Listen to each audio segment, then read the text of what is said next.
Now at 5, Please exercise your right and rot in hell. a second day of powerful impact statements directed at the Parkland shooter. You robbed Alyssa a lifetime of memories. And the shooter's defense team. One of the most disgusting and unprofessional actions was the defense team holding, touching, and giggling with this cold-blooded murderer. Tonight, we hear from grieving families as the shooter is sentenced to life in prison. Just a short time ago, the Parkland shooter was officially sentenced to life in prison. And CBS 4's Joan Murray has been in court throughout this lengthy and grueling sentencing trial. Joan, it's been a long road. Are you getting the sense of the finality of it all today? Yeah, and a lot more drama in court today, Elliot and Lauren. Now, as you mentioned just a few minutes ago, to no one's surprise, Judge Elizabeth Scher sentenced the convicted killer to 17 life terms for the murder of 17 people and then 25 years to life for the other 17 that he tried to kill. Let's take a listen to the judge. The murder in the first degree of Elena Petty, the court imposes a mandatory life sentence without the possibility of parole. Count 6 of the indictment for the murder in the first degree of Alyssa Al-Hadef, the court imposes a mandatory life sentence without the possibility of parole. And I can tell you that during the time the judge was talking, many of the family members in the seats were crying. Afterwards, the judge came up and embraced the prosecution team. Now, this followed another afternoon of pure anger expressed by the families who lost loved ones. Let's take a listen.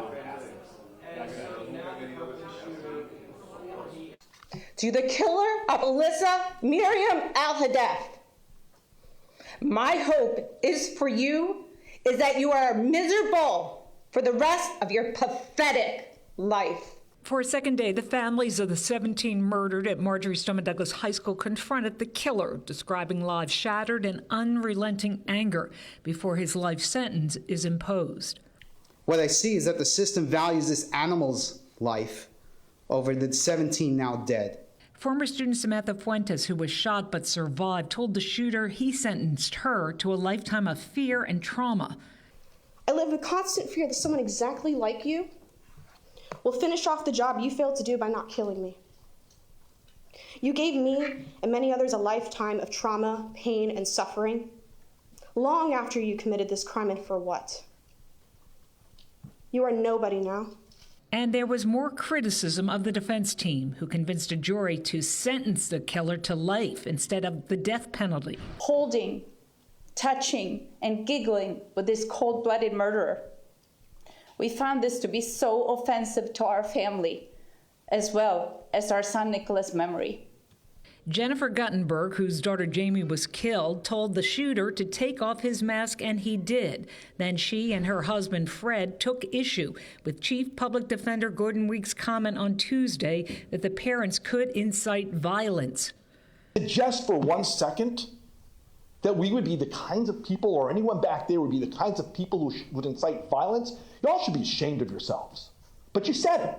Can't take it back now. So I'm going to leave it here. I'm only looking to see 2 more things happen today. One will be your formal sentencing of him. And the other one, I want to see Gordon Weeks resign before the end of the day today.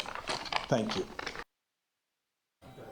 So there has been no comment from the public defender's office, and for most of these proceedings, they were mostly quiet. Unlike yesterday, the only hint of any kind of response we had was from Fred Guttenberg, who said he did get an email from one of the public defenders who made an obscene gesture during the proceedings, but that's about it. So the killer right now will be on his way to a state prison where he will begin those consecutive life sentences. Reporting live in Fort Lauderdale, Joan Murray, CBS 4 News. It's been such a long ordeal, Joan. I'm sure so many people in that courtroom, those families especially, will be very happy not to see this person's image ever again. Thank you so much for your coverage. Painful process for everyone involved. Joan, thank you.